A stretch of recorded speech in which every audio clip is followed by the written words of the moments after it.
Our worst actions don't make us monsters. Hey people, Peekle here. Disclaimer, I'm a gamer, not a game reviewer.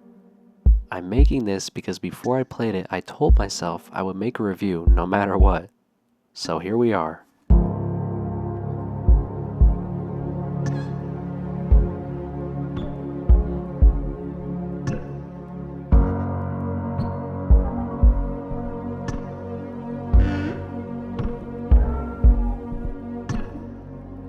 Mouthwashing is the latest existential psychological indie horror game that takes place in space with a retro PS1 art style, with that specifically being a type of game that has been very popular in recent years, with some being amazing and others less than.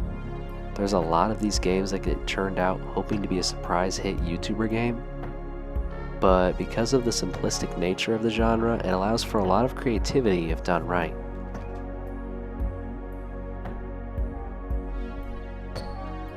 All that being said, I was cautious going into Mouthwashing, anticipating the possibility of another low-effort PS1 horror game, but I'll tell you, the popularity of this game online isn't unwarranted, and it's a genuinely interesting game worth talking about. So let's start with the story. Mouthwashing opens with you in the cockpit of the Tulpar, a space transport ship, part of the Pony Express fleet, a private delivery service transporting shipments for companies across the vast expanse of space. Sitting in the cockpit, you get an alert that an asteroid has come into the path ahead of your ship, telling you to adjust the course to avoid it. It tells you to adjust to the left, but the only option you get is to adjust to the right. This confused me on my first playthrough, and I actually spent a minute clicking around the rest of the cockpit trying to find a switch to adjust left, but it's just not there. Right's the only option. You adjust the ship to the right and get a much more serious alert that you're now going to crash if you continue on the adjusted path, but you override the autopilot, and as a crash becomes imminent, you run away out of the cockpit into an hallucinogenic maze of corridors full of the company's mascot, Peekle. The scene ends and we're now sitting in the lounge with the rest of our crew, 2 months after the crash. It's important to understand that from this point, the story is not linear. The scenes of the game constantly jump between times and events, from months before the crash to months after.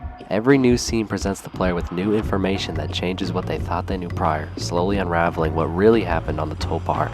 In the interest of preserving this sense of unknown through the game, we'll go through the events of the story in order of when the player experiences them, not chronologically to the timeline. Anyway, we're now introduced to the crew. There's Anya, the nurse, who's timid and immediately described as not being very smart. Swansea, the veteran long hauler with anger issues, a propensity for alcohol, and a distaste for his assistant, Daisuke.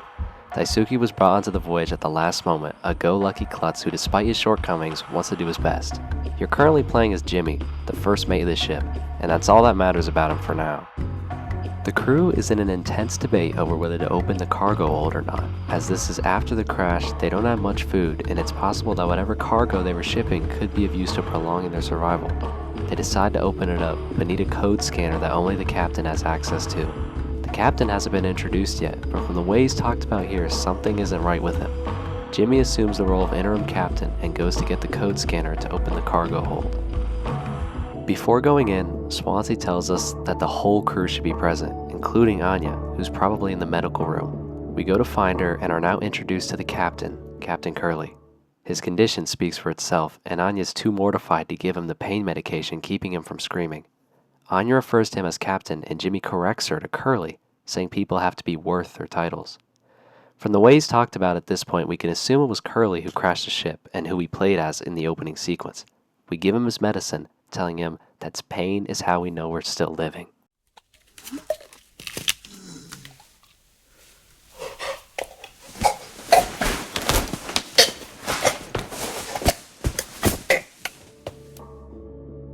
Now we're back before the crash, playing as Curly this time. Anya's doing our required mental evaluation, and Curly gives her the same answers he always does, not taking them very seriously. After ours, there's only one left to do, being Jimmy's. Anya seems hesitant, and Curly cheerfully says he'll do it for her, to which she's relieved. On the way to find Jimmy, we stop by the utility room to find Swansea and Daisuke in a predicament, with Daisuke accidentally triggering some emergency foam and getting stuck in it, the same foam that will seal the ship after the crash. We free him with an axe and give it to Swansea, which he'll take a liking to. On our way out, we meet Jimmy and go to the cockpit to do his evaluation. Before we reach the cockpit, however, we experience another hallucination of the crash.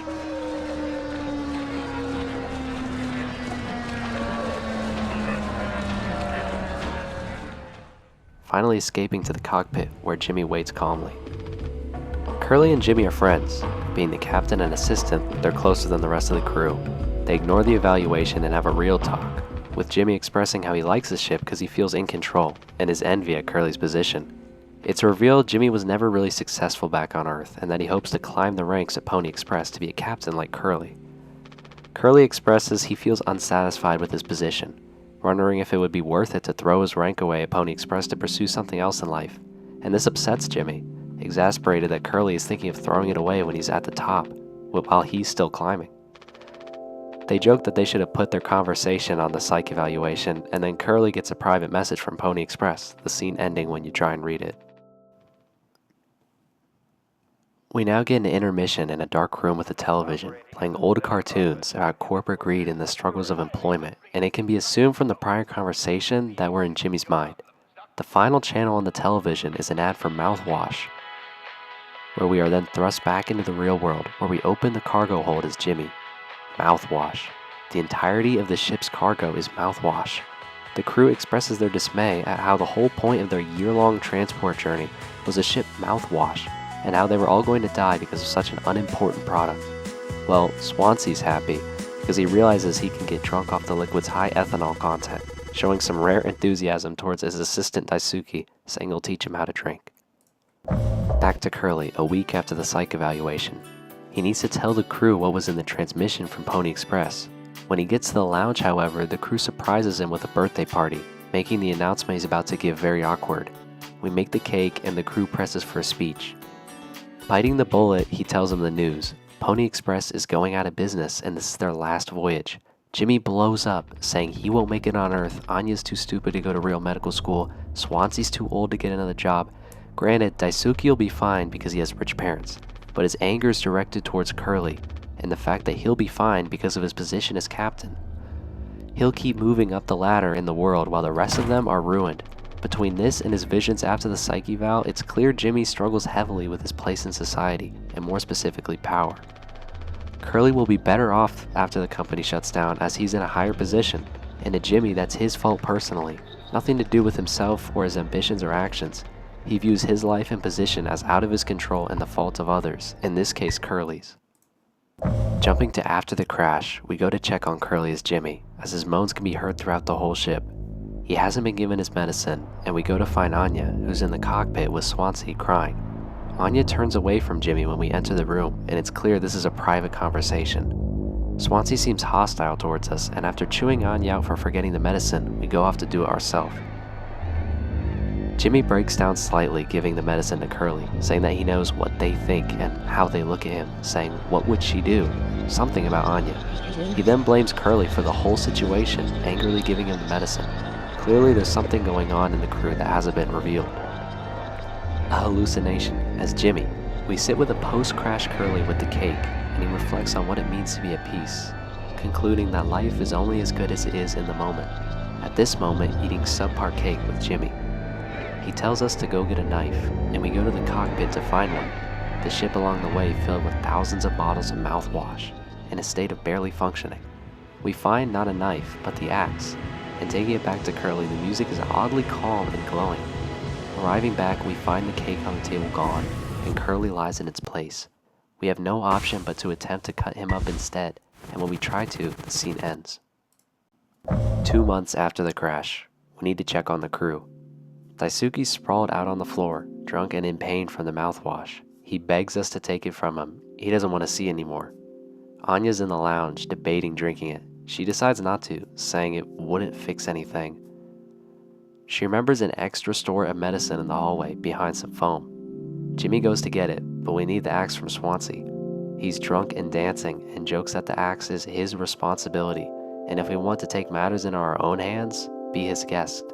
He then smashes the axe into the large fake sunset in the lounge, and we go to free the medicine cabinet. After, Anya asks us to again give the medicine to Curly, as she's still too scared. This time, Jimmy gets angry, breaking down over the responsibility he now has as captain, and how he can't handle it all, but still will find a way to fix things. Anya apologizes and go to give him the medicine. We insist on doing it, because Jimmy always handles it. Always. Giving Curly the medicine, he remarks that he didn't know how much responsibility captains had, and that Curly tried to warn him, remembering that Curly told him, "Our worst moments don't make us monsters," and then again reiterating that he'll fix things.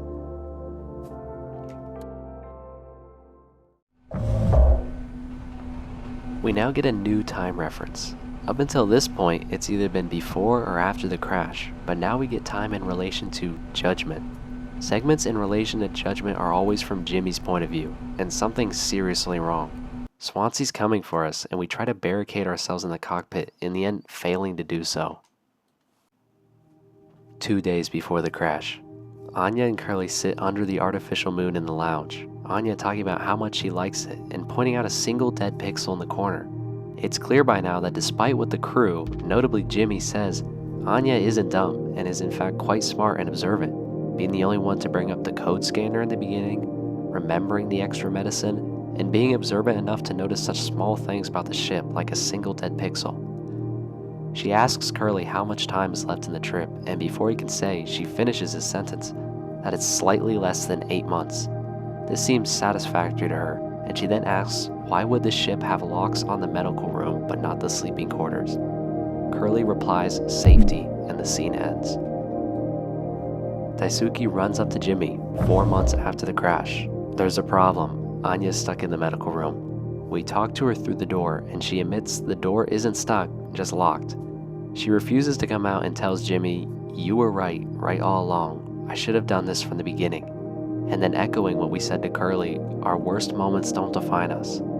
She tells us, however, that this isn't her worst mistake, instead the best one she'll ever make. She'll take care of it. Jimmy realizes she's in there with Curly and might do something to him. There's another way into medical, through the broken vent in the utility room, which Swansea has been guarding since the crash, citing it as unsafe. We go to try and convince Swansea to let us in, but he absolutely refuses, and the scene ends. 8 hours until Judgment. Daisuke's badly injured, dying. Jimmy tells him he can fix it, and Swansea tells him to go get the disinfectant for his wounds. Daisuke says they don't have it, something about a cocktail, and Jimmy blames Swansea for the whole situation, saying he had no choice. Without disinfectant, we go to get the next best thing, mouthwash. In front of the door to the cargo room is a grave with a tropical flower, representing Daisuke. We then go through a hallucination sequence being hunted by a monstrous version of the horse mascot Pole, which we'll talk about later. We escape it and get the mouthwash for Daisuke, once again being flashed with the responsibility card. Daisuke apologizes for messing up even though he didn't do anything wrong, and we force the mouthwash down him as he writhes in pain.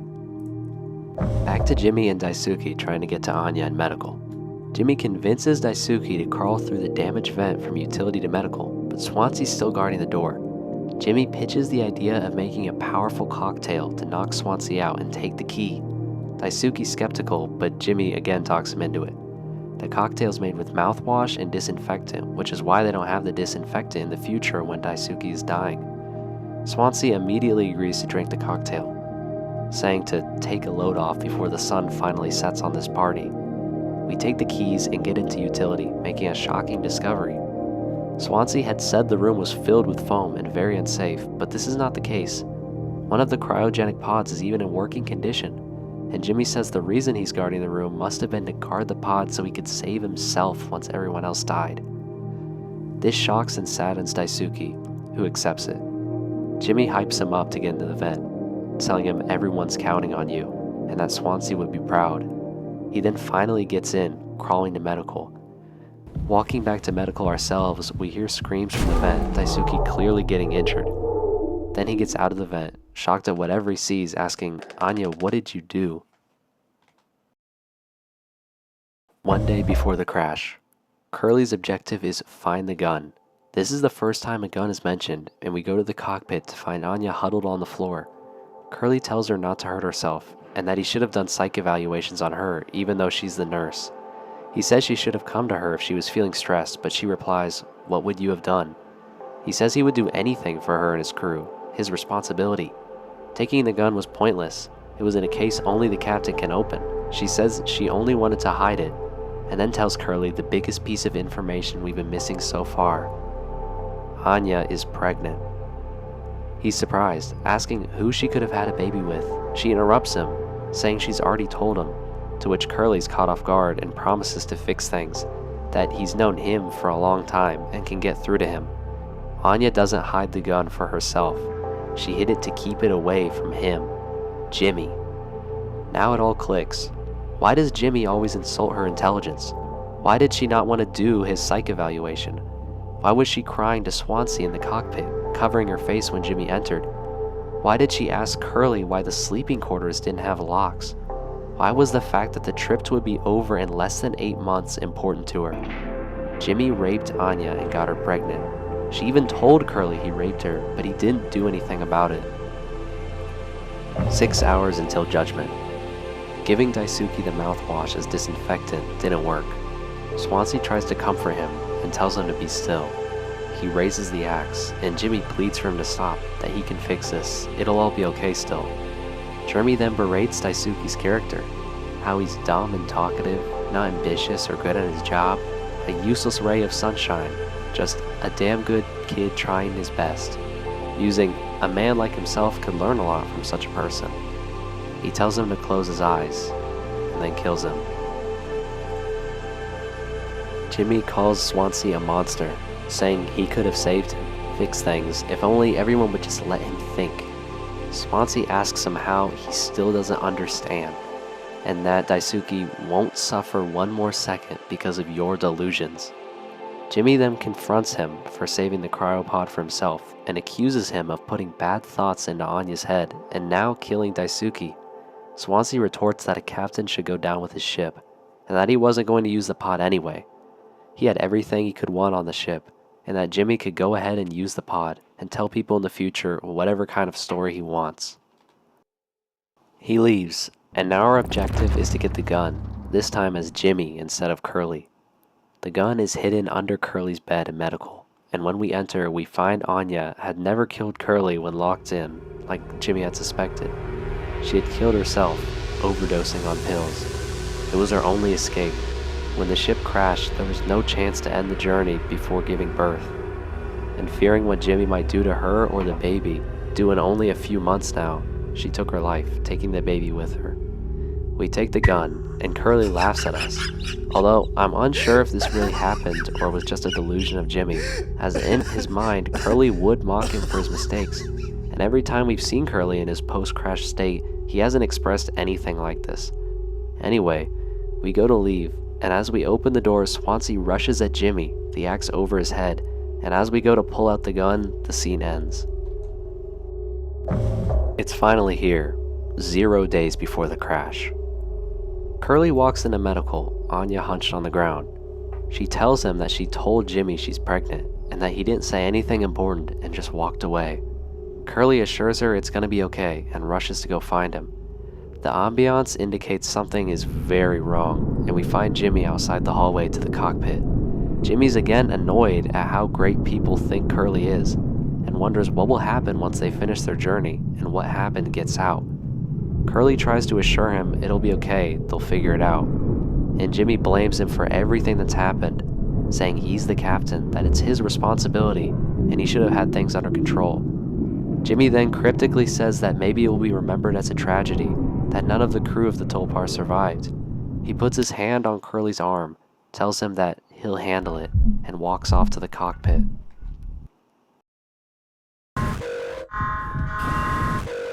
The crash. Curly rushes to the cockpit. Jimmy's sitting outside the door, head in his hands. He asks him what the fuck he did, and Jimmy refuses to say. Curly busts in the cockpit to stop it, but it's too late. He's caught in the full force of the crash. Now we know it was never Curly that crashed the ship. It was Jimmy all along. In the opening sequence, when the ship says to correct to the left and we adjust to the right, it's on purpose. Jimmy's trying to crash the ship. He uses Curly's key to override the autopilot and then runs away into his hallucination and delusion. Now we know that every one of these psychotic sequences are all Jimmy's. Even the first one playing as Curly on his way to Jimmy's psyche eval, it's Jimmy's mind and his delusions of the crash, running towards, then away like he does.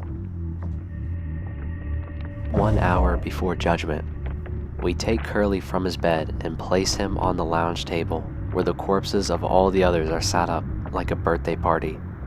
Where the real first party was for Curly, this is Jimmy's version of the party. They ask him for a speech just like before, and he picks up the knife and starts cutting off Curly's leg. Serving it to the crew, he gives a psychotic speech about positions and power, how Curly must have thought he was so much better, only to have it swept from under his feet, how Curly must have thought life wasn't even worth living on the rest of their levels. But he forgives him, and echoes what post-crash Curly told him in one of his hallucinations, that some days are good, and sometimes you just have to accept days like these. We go into the vents, Jimmy's mind almost completely broken down at this point, with locations and sizes making no sense. We see Daisuke. He turns away and is replaced with the flower, moaning in the distance. A note on the vent says, "No turning back now," and we have to walk backwards, only changing directions when we see another vent. In one, we see more flowers and Daisuke's other personal items. The final vent simply says, "Responsibility." Falling through our mind, we eventually reach a vent surrounded by axes, all this clearly representing Daisuke. Crawling through the vents like he did, a flower through the wall, an axe slamming into the side of the vent, we fall through and finally find Swansea, the last member other than Curly that's yet to die by Jimmy's influence. We pick up the gun in front of him, and as we fire at his head, are sent into a vision of a graveyard. The headstones say things like "beloved friend," and in the center building there's a framed picture of Daisuke. Protecting the graveyard is Swansea, who we have to defeat by shooting him 3 times before leaving the vision. These segments of Daisuke and Swansea being so closely intertwined, we can finally realize how much Swansea cared about him. He was mean to him and insulted him, but he cared deeply about his apprentice. Before he died from the vent injuries, reflecting on how good of a person he was and how much he could have learned from him. Combined with the fact he said he didn't plan on using the cryopod for himself, it's fair to draw the conclusion he was guarding the cryopods so that Daisuke could use it. Daisuke was so pure of heart and innocent that if he had told him, he wouldn't have agreed to use it, so he hid it from him. Jimmy convinces Daisuke that his plan on using the pod on himself in order to get him to go into the vent and unlock the door to Anya and medical, where he knew he wouldn't do it because of his trust in Swansea. Before killing him in reality, he tells us that he has something to say. He reflects on his life and his failure. He was a drunk, and even when he cleaned up his act and started achieving things, it was never as good as he wished it would be.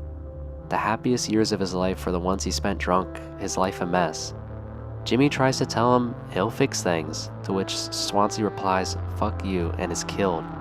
What's important in this dialogue is that while Swansea was a loser and a failure, he was not deluded like Jimmy.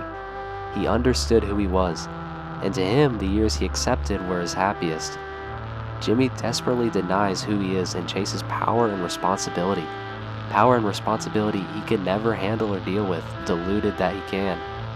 Swansea is the only member of the crew Jimmy kills directly, the other deaths being directly connected to him but not physical or immediately intentional. Anya killed herself because Jimmy raped her. Daisuke died because Jimmy convinced him to try and go through the vent to medical. Curly ran into a crash to try and stop it after Jimmy set the course, and while not dying was turned into a breathing piece of wrapped meat. But Swansea was different, being the only one to tie the problems to Jimmy, and trying to take him out, causing Jimmy to act directly and kill him for, in his mind, the greater good. Now all the crew is dead, sans Curly and Jimmy, and it's time for him to finish the job, take responsibility. But Jimmy doesn't see it as taking responsibility himself. He needs to make Curly take responsibility. It's all his fault in his mind. One more TV segment, it's time to give Mother Goose her cake. Jimmy forcibly feeds Curly his own leg and now confronts him in his hallucinative delusion. Curly tells him to finish what he started, that he can keep playing the villain if need be. Like a broken record, Jimmy says that he could have stopped things, fixed him. Curly tells him he can be a hero, and it's clear this isn't really Curly talking, just a version of him in Jimmy's head he desperately wants validation from. He says they're a team, and breaks down apologizing. He admits he made a mistake and messed up big time. But this isn't judgment. He still has not taken responsibility. Next, he must face his responsibility related to Anya, back in the vents, this time facing a giant womb. An ultrasound in hand, the womb is filled with horses, haunted by them as he is, and then a giant fetus, which busts out as a monstrous manifestation of his fears of the baby and Pole. Desperately running away from it in the vents, he finally escapes.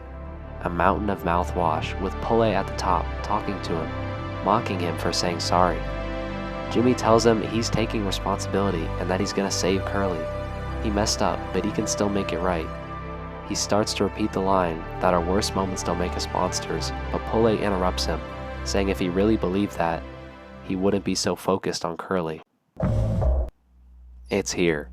0 hours till judgment. Jimmy takes Curly off the table with his faux party and carries him down to utility. He puts him in the cryopod, telling him it'll be okay and that he saved him. No one can hurt him now, and he finally fixed everything. He activates the cryo chamber, leaving the view of the window, and shoots himself. He died in his mind a hero, deluded to the point of thinking he fixed everything, when he himself was the cause of all the problems. The whole crew is dead, besides Curly, who's half dead, frozen in a box for the next 20 years. Roll credits.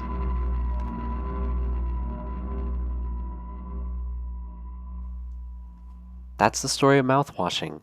This game's only 2 hours long, by the way, and in my second playthrough for footage, I finished it in 1 hour 20.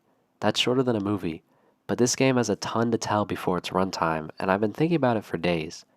So many different themes and topics in such a short story is very impressive on the developer's part. So let's talk about a few of the obvious ones. Responsibility. It's the most obvious takeaway from the game, and well, it literally flashes the word on the screen every few minutes for the later half. Mouthwashing is a game about responsibility. Curly's responsibility as a captain, Jimmy's responsibility as a person, his descent into madness trying to chase what it means, responsibility into regards to what he did to Anya, Swansea's responsibility to train Daisuke, and Anya's responsibility to give Curly's medicine. I could go on. The events triggering the game as a whole have to do with responsibility. In this case, Curly's. If he would have been more responsible and less lax as a captain, he would have made sure the psych evaluations were more serious, which would have alerted Jimmy's behavior before it got out of control. Or his responsibility to handle Jimmy after Anya told Curly she was raped.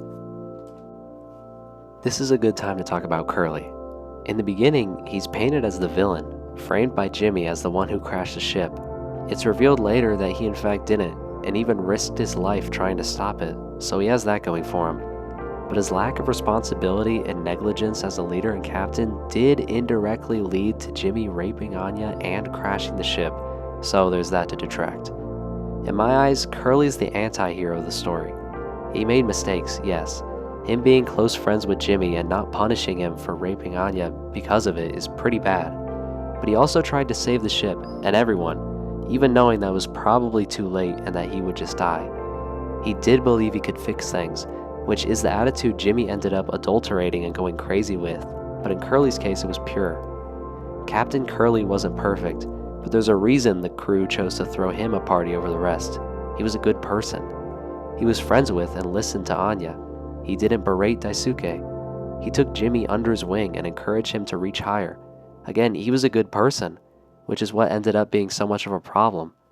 He was too relaxed to enforce the psyche vows, and he gave his friend the benefit of the doubt when he did something terrible. He was never filled with anger or resentment, like Jimmy. Jimmy, the main character of the story. Now, many people immediately label Jimmy as an irredeemable monster, an unquestioned villain of the game, and while it's fact that he did do many terrible things, I think we need to appreciate the message the game itself tells us. Our worst actions don't define us, make us monsters. Now, Jimmy is as close to a monster you can get out of any of the characters. He's a rapist, a manipulator, and a delusional psychopath, much worse than a moody mechanic or a forgetful nurse. But we can't write him off as just a crazy antagonist. He admitted he made mistakes, and did, after the crash, do what he genuinely thought was best. Jimmy has a severe problem with power. He even tells us, in his conversations with Curly, how annoyed and jealous he is of his position. Jimmy feels he's stuck at the bottom of a ladder, as he says, but he feels it's unfair. The rungs are too far apart, in a sense. Curly's at the top of the ladder, and because of that, to Jimmy, he's the subject of intense envy. He wants his power, without realizing the responsibility it entails. This hits him very hard after Curly is incapacitated after the crash, and degrades his mental state severely. He's wholly unable to bear the weight of responsibility as captain, responsibility for the ship and crew. A responsibility that someone described even by himself as great, Curly had problems bearing. In his desperation to live up to the responsibility and position he found himself in, he clung to the image of who Curly was to him. Someone who could always fix things. Someone who could solve problems no matter how bad they got. Jimmy carries us through the whole game. Instead of accepting responsibility that the events are his fault and cannot be fixed, he till the very end holds on to the idea that he can fix things, just like Captain Curly would have. Even in the end, when he tells Pole he's accepting responsibility and saves Curly, he's still never truly accepting it. He dies thinking he's a hero, completely blinded and terrified of the reality he created. Pole. I have to put this in here somewhere, so let's just talk about it now. I think if I had one complaint about this game, it would be Pole. He takes the role of a sort of mascot horror character, and it honestly feels very disconnected from the rest of the game. In fact, in the opening sequence, when Jimmy runs away from the cockpit through his diluted representation of the ship, and at the end the player's jump scared by a creepy Pole, I genuinely had doubts if this was going to be the game people hyped it up as, because having a cheap mascot horror jump scare, especially at the very beginning when the player's getting first impressions, is not the right message to send to players about a game with the type of story Mouthwashing has. It just makes no sense. Why would Jimmy be seeing so much of Pole during his hallucinations? He's just the mascot and logo of the company they work for, and it's not like Jimmy's anger and jealousy is directed towards the Pony Express. It's toward power structures as a whole, and Curly and his relationship to it. The mascot has nothing to do with it. Is it supposed to represent fear and responsibility of power? If so, it feels like a cheap choice, to get in some sort of cutesy horror character they could mess with. There are several segments with these Pole monsters, and each one I always ask just why. Why not have Jimmy be haunted by the crew, as what he did to them is what haunts him anyway? Does the segment about getting mouthwash for a dying Daisuke really need a stealth section avoiding a giant creepy horse? Why not visions of Daisuke or something? After all, he's getting it for him, would that not be better? Or the chase sequence with the baby horse hybrid, clearly representing his feelings toward running from Anya and responsibility towards what he did to her. Forcing the mascot horror character into such a serious emotional scene just cheapens the impact of it. And at the end, right before Judgment, when Jimmy talks to the normal Pole, and Pole tells him to basically snap out of it, why is it the horse saying this? It's just Jimmy in his mind. So why is the mascot of no significance telling him this incredibly important fact?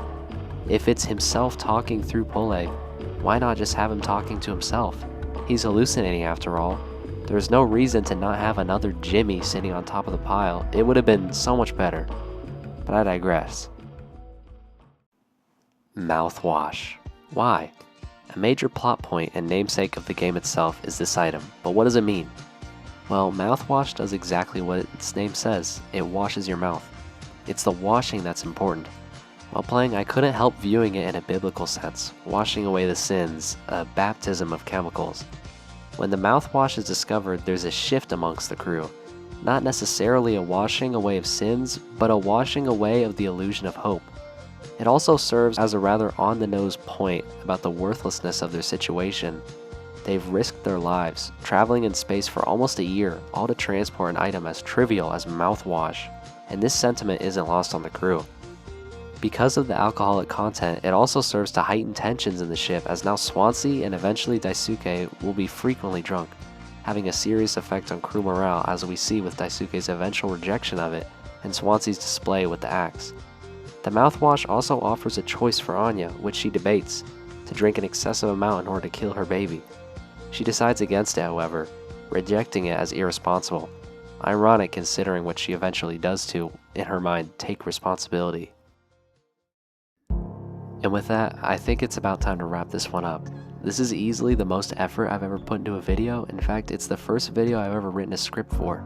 There's so much more I could say about this game, and yes, I didn't go into huge detail about a lot of things, so feel free to yell at me in the comments, but I think the best thing I could say overall is just play the game, and then play it again, and maybe again, because there's so much to think about and unpack from it, you really can't get through it all mentally in its incredibly short runtime. Mouthwashing is a game about mouthwash, and responsibility, and negligence, and space, and business, and social hierarchy, and rape, and mental health, and what makes a person good or righteous. Our worst actions don't define who we are. They don't make us monsters, but our response to and refusal to truly face them can. Thank you.